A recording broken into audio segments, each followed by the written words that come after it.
If I may, I would like to thank Professor Lوتشياني for this thought-provoking presentation. Certainly, utopia would not be islands, but continents and oceans of excellence. And unfortunately, the talk, and correct me if I'm wrong, the talk of islands of excellence is something we hear in the developing world. We never hear islands of excellence in the developed world, where actually there is a culture of standards and quality control. And it's okay, we can start with an island and two until they serve as an example to each other. What I would like to stress though,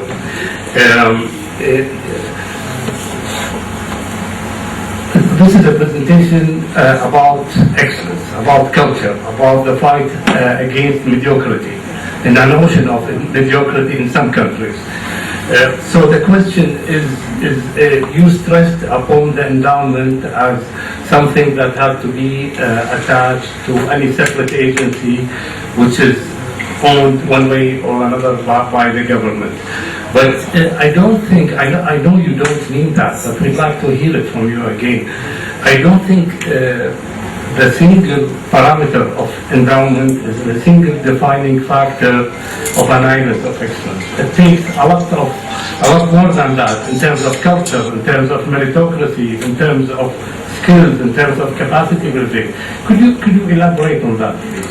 Yes, of course, it takes a lot more than that, and the point is that it is impossible to give a universal recipe of what needs to be done. Okay, I think each case is different, and it is the great task of the leadership of each agency to make sure that the people employed in the agency have the right morale, the corporate culture, if you wish.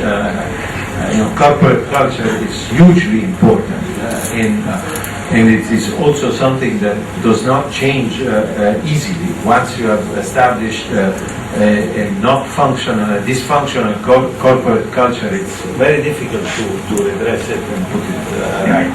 So that is the leadership of whoever is in charge with the management of the agency that becomes very important in establishing the correct corporate culture, promoting the people that are doing well enhance the skills, offer constant new education.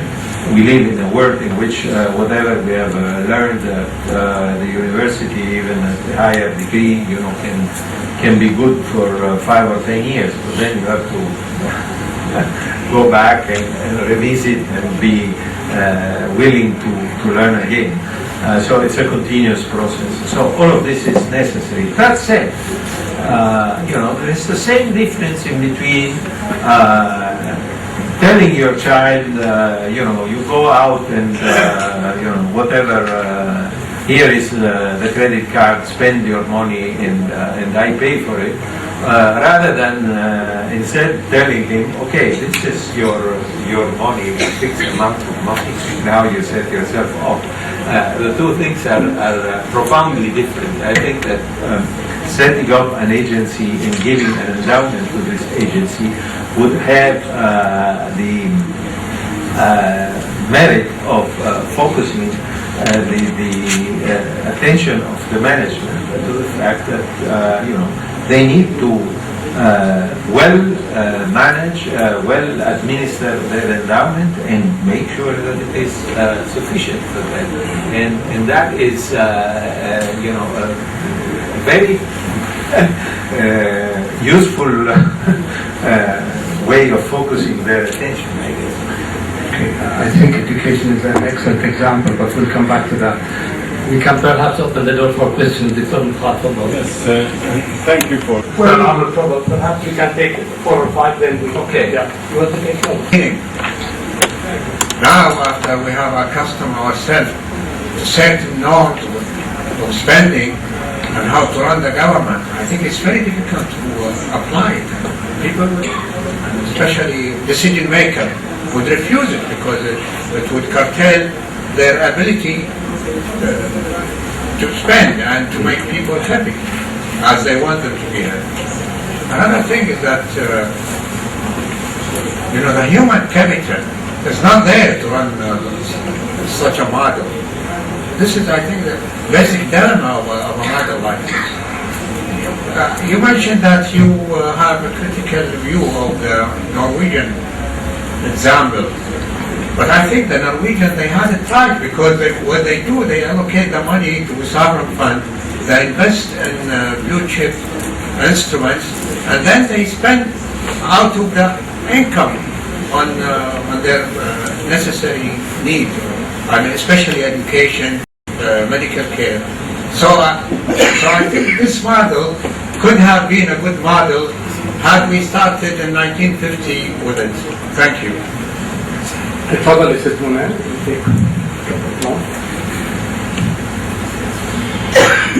Dr. Jairam, thank you for the lecture.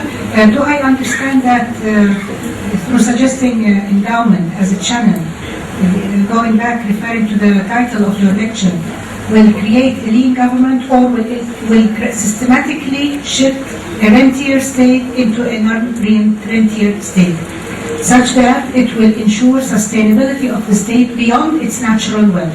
Thank you.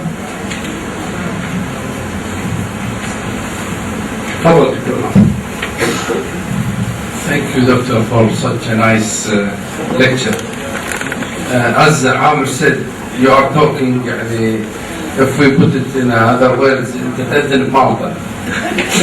Yeah, I mean, you are talking in a culture that is, unfortunately, as of now, is totally different. But nevertheless, it's good to put this kind of ideas. I just want to bring some historical point here in Kuwait for our culture. I was teaching at Kuwait University at the year 1990, public administration. And students were frustrated of the way that our services are delivered and our way of running public administration. And they were pushing me as the teacher on how drastically can we change public administration. And I said, nothing can be drastically changed. That's the history is telling us. Unless there is something huge happens, like a catastrophe, civil war, that's the history is telling us. Countries rebuild themselves again. Financial crisis. That's 1990, and then we had the Iraqis invasion to Kuwait. So I taught the same course right after the liberation of Kuwait. So one student came, it's a different, course, but same students for the same school. One of them said, Doctor, do you remember? Before invasion said there has to be a drastic thing so we can change. Now there has been invasion, the entire state disappeared, and now we are back. Can we learn and start again? And they said, well, this is a very embarrassing question, and I was on the same position of yours. I was trying to do some faith, but if you ask our friends here around this area, will tell you that everyone is present. We couldn't learn from that. Now, the point is, the model that you are putting is excellent. But if we just have a look to the decision makers, and let's concentrate on the cabinet. If we go to our cabinet, this cabinet, previous and so on, it is very difficult to find the mentality. I don't want to say to a single minister, no, I mean, you cannot find a mentality within this body to share with you some creative ideas. As maybe Amr made it very simple, people are not interested to change, they just want to spend and spend and spend. To limit subsidies, that was an idea has been dropped so many times through the Kuwaiti, politics. They have ideas from the World Bank where you shouldn't subsidize, for instance, electricity. You sell it at the cost, and then you give the subsidy for people, so everybody will be responsible for their own spending. But no minister dare to put this policy and push it to be a real policy for the and no cabinet has supported this. Everybody knows that this is a very good way of controlling our expenditures and putting response, as you rightly said in your model. So our question, like Manaf said, it's a question of culture. How possibly, Professor, through your maybe contacts in this region, how possibly we can create a culture of accepting such ideas to be seriously discussed? Thank you. Thank you, Dr. Nasser. I think I will... The last question from the young gentleman over there, and we'll start with the... Okay. We'll finish the five. Because I have... Number 5, yeah. Questions on theoretical issues. The first is with the idea that having more autonomous public institutions is necessarily or probably good. It's not clear to me why that is the case. It seems more like a practical question that even private corporations have to deal with. Sometimes it's better to be more centralized and bigger. Sometimes it's better to be decentralized and more autonomous. So it might not be an issue of principle, an issue of practical management and the type of activity you're running. That's the first point. Second point is about competition. Could it be that the key point is not being autonomous but having competition? And you had mentioned several times market competition. But is that necessary? Because market competition, as I understand it, means profit. And you can have other kinds of competition that are not related to the market, like academic competition. So that's the second point. Thank you. As you are a branch of the bureaucracy, you do not have autonomy in your decision making. You will, general, whoever is on top of you, and ask for permission to do this, to do that. They will give you permission sometimes. They will deny permission some other times. And you will say, they did not allow me to do this, okay? And that's a ready-made excuse which we have encountered or used personally so many times in our lives. It simply exempts me from responsibility, okay? I start being responsible in the moment when someone tells me, okay, this is what I expect of you.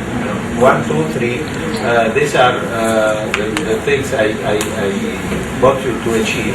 And, you decide how to do it. I care about the outcome. Okay? I don't control how many pencils, whether you have a large car, a small car, a big building, a small building, In my modest life, I have found myself so many times in circumstances in which, people tell you, oh, you need to spend the money because the end of the year is coming and you will not be able to shift it to another item in the budget. So that's obviously a perverse behavior, perverse incentives. Okay? So in that sense, even if the agency is monopolistic, if you have a way to benchmark your performance, then you can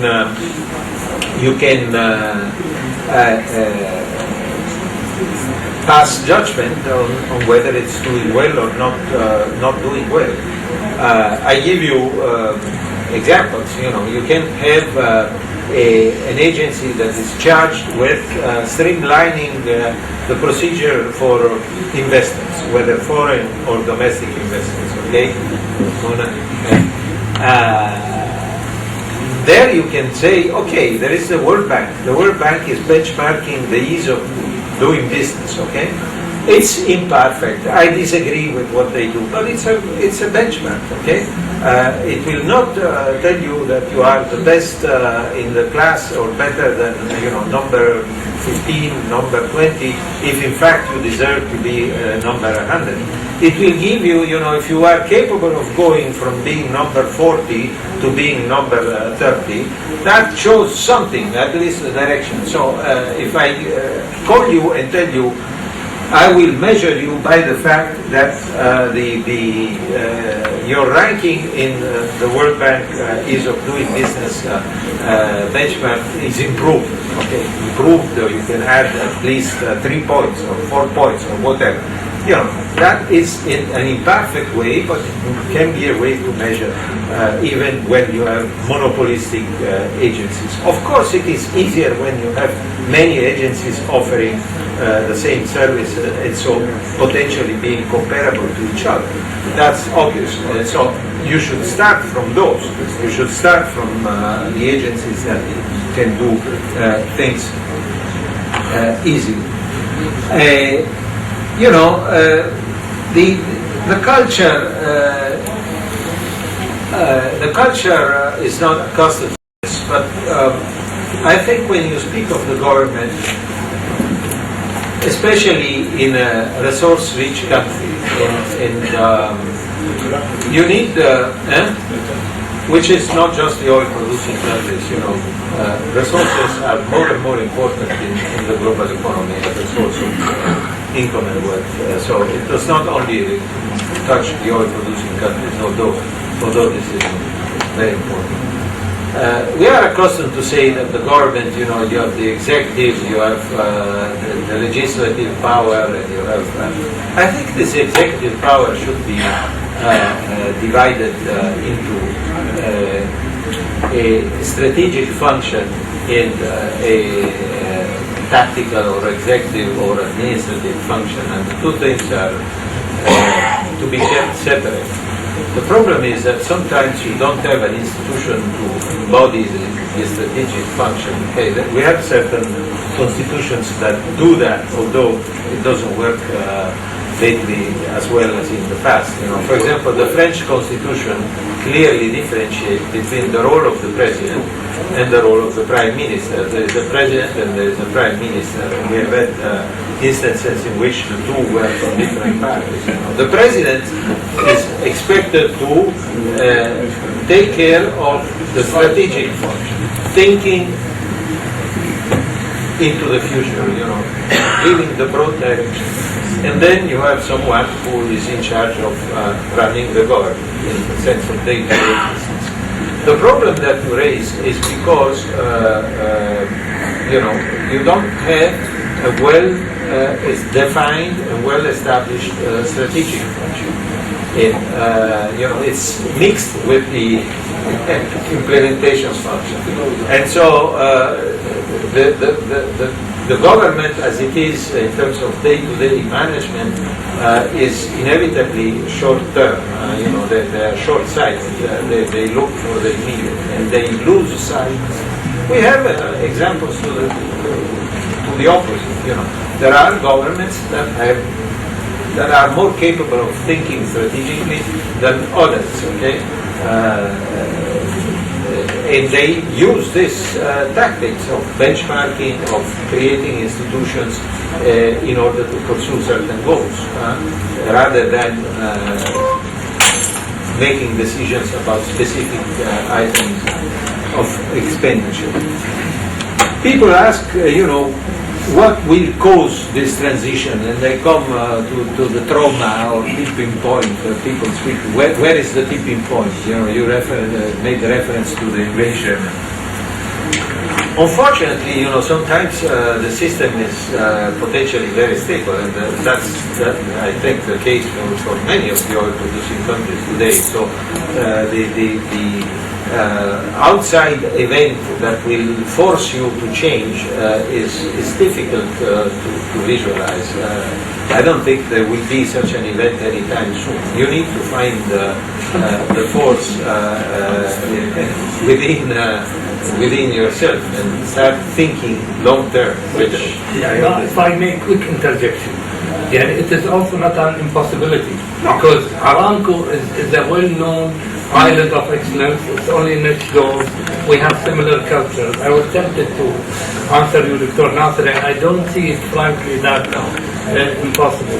Yeah. In that case, you know, there is a system, a deliberate system that would, you know, explicitly or implicitly, perhaps they were not at all fully conscious of that. But Aramco is a case of it's a corporation, but it has been effectively granted very substantial autonomy.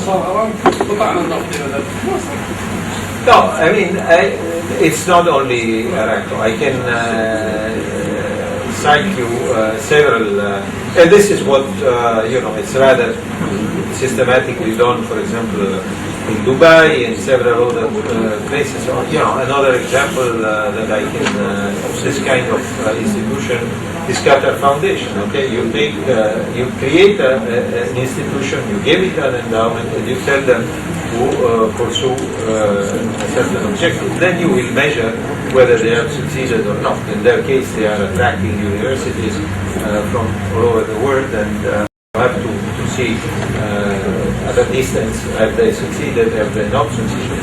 They find difficulties in succeeding. It's not, but they are trying. There is the Norwegians have it right. Well, you start off with a country that is rich, reasonably rich to begin with, and you decide to set aside the money as a fund for paying pensions or for future generation. I'm always waiting for the day that someone will stand up and say, I am the future generation, give me the money. I mean, by now, the fund has accumulated, I think it's the equivalent of close to $200,000 per Norwegian national, okay? Which, if you're thinking in terms of a family of four, is starting to be a very reasonable sum, and they are not touching it. They are not touching it, they don't benefit from it. I'm not sure that this is the most, it may be rational for Norway, but I don't think it is rational for the vast majority. I'd like to develop this point a little bit further, because I am very fond of the Norwegian model. I would like to have to say that you are rather critical of that. I'd be grateful if you... They have been able to really fully capitalize on the linkages, the backward linkages of having oil. They slowed down the development of their oil resources in order to be able to do that. I think Norway has certainly an example of very astute utilization of the opportunity. I thought you were going to say you were critical of the... Well, what I'm saying is that I don't think this is an example that you can show that can be valid for everybody. No one said that. No. It's an admirable model for themselves and their own circumstances. I want to see why you are critical of because that. At some point, you see, you establish the idea of the Norwegian fund, the Norwegian pension fund, was that they will run out of oil relatively quickly, okay? And so then they will use that fund in order to support the payment of pensions and so on and so forth. In fact, they are not running out. No one has maintained that. It's something you maintain. It's not their assumption. It's not true. The point is, how much you're speaking for them. It's not true. Their own point of view is totally different from what you say. I'm not sure. At the moment they are discussing about how they should manage the fund, for example, divided in two different funds or more. That's not germane to the subject.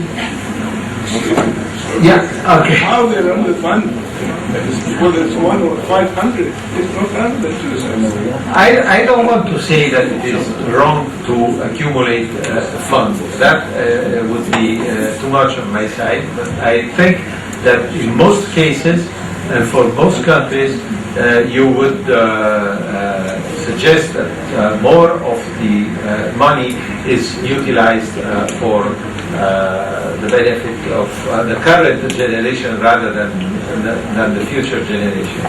And in any case, what I'm saying is that in the dilemma whether you should accumulate the money in one single fund, because that's the difference.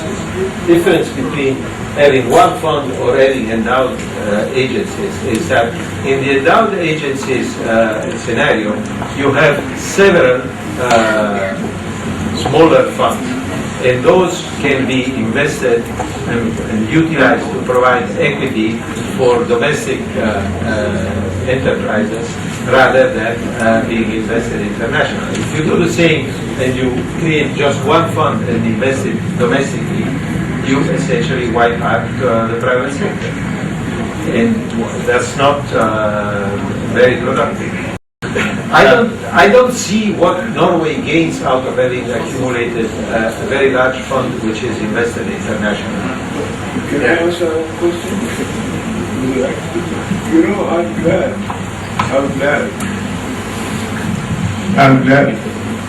we went in this in 1954. However, they have a certain amount of pollution is going to change dramatically the price structure that we know at the moment. Okay. So what they did was to sell their oil at the highest price and convert it into a different kind of asset. What's wrong with that? What's wrong with that? No, nothing is wrong with that. And the point is whether the asset that you are converting it into is an asset in your economy, is investment in your economy. Are you developing your economy or are you investing internationally? Of course they are developing their economy. Now, Independently of that. Norway is carrying ocean freight, 56% of world freight, ocean freight. They developed because they are a country that did not need the money. Just a moment. They developed their fishing industry so much so that 50% of the fish export is Norwegian, which something Kuwait failed to do. There is a very great contrast between the two things. I'm trying to get the Kuwaitis to see the Norwegian model, to learn lessons. And you tell me you are critical of that? You're critical of the fact that they have converted their oil into very valuable asset. You know what happened in 2008? The Norwegian went around and bought 1% of all public companies, quoted companies in the world. And when the market rose, they took advantage of that, they cashed that, and they doubled their money. That's not bad, is it? A lot more than all the Gulf states have done. Please be fair to the Norwegian, please.